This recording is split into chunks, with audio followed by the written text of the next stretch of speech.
নীলকমল বৰুৱাৰ দৰে দুৰকান্ত দেউৰীৰ দৰে কিয় আৰক্ষী বিষয়াসকলে মোৰ ছোৱালীজনীক সম্পূৰ্ণভাৱে হত্যা কৰিলে সেয়া 100% মই নিশ্চিত প্ৰথমৰ পৰাই মই নিশ্চিত আৰু এতিয়া যিবিলাক তথ্য পাইছোঁ সম্পূৰ্ণৰূপে মই নিশ্চিত তাইক সি হত্যা কৰি পেলালে কাৰণ মই যেতিয়া তাইৰ লগত 10টা বজাৰ সময়লৈকে কথা পাতিছিলোঁ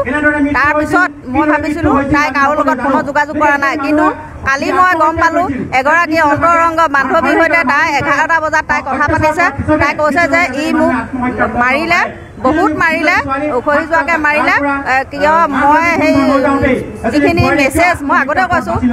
বেলেগ ছোৱালীলৈ সি লিখা মেছেজখিনি তাই মোবাইলত ছেভ কৰি থৈছিলে সেই মেছেজখিনি সেই ছোৱালীজনীক দি দিলে যে মই তাৰ পত্নী হয় তই কিয় এনেকুৱা কৰিছ বুলি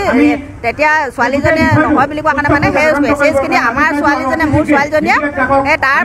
ইজনী ভাল পোৱা ছোৱালীজনীলৈ মেছেজখিনি দি দিয়াৰ কাৰণে সি কামৰ পৰা অহাৰ পাছতে মানে মোৰলৈ ফোন কৰাৰ পাছৰ পৰা সি দম লাগি আছে আৰু মোক বহুত মাৰিলে সেই বুলি ছোৱালীজনীক কৈছিলে তাৰপৰা আৰু কৈছে যে মই এতিয়া সাপে খাটি গাঁৱৰ ঘৰলৈ যাম মই শহু শাহুৰ লগত মই কওঁ মই আৰু ইয়াৰ লগত নাথাকোঁ ডিভোৰ্চ দিম ইয়াক তাৰ বিষয়ে মই মানে গাঁৱৰ ঘৰত কওঁগৈ তেতিয়া এই লগৰ ছোৱালীজনীয়ে ক'লে তই ইমান ৰাতি যাব নালাগে এই ৰাতিপুৱাই যাবি থ এই বুলি ক'লে এই বুলি কোৱাৰ পিছতে ফোনটো কাটি দিলে কি কাৰণে কাটি দিলে নাজানো মোক আৰু একোৱে নক'লে তাৰপাছত ৰাতিপুৱা মই এনেকৈ শুনিছোঁ তাই মোক কালি তেনেকৈ ক'লে এতিয়া সম্পূৰ্ণ আৰু তাতকৈ বেলেগ একো প্ৰমাণ মানে নালাগে সম্পূৰ্ণৰূপে আৰু ফটোবিলাক চায়ো সকলোৱে গম পাইছে এইটো যে এটা আত্মহত্যা নে হত্যা গতিকে গোটেই জনসাধাৰণে গম পাই গৈছে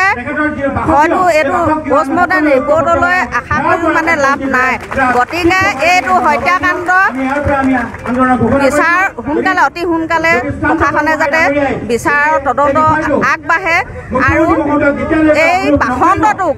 এই কালপিতটোক অতি সোনকালে চৰম শাস্তি দিয়ক ফাঁচি দিয়ক তেতিয়াহে মোৰ ছোৱালীজনীয়ে ন্যায় পাব মোৰ আত্মাখনে শান্তি পাব মই যেন মোৰ ছোৱালীজনীক আকৌ ঘূৰাই পাম মোৰ তেনেকুৱা লাগিব আৰু মই কি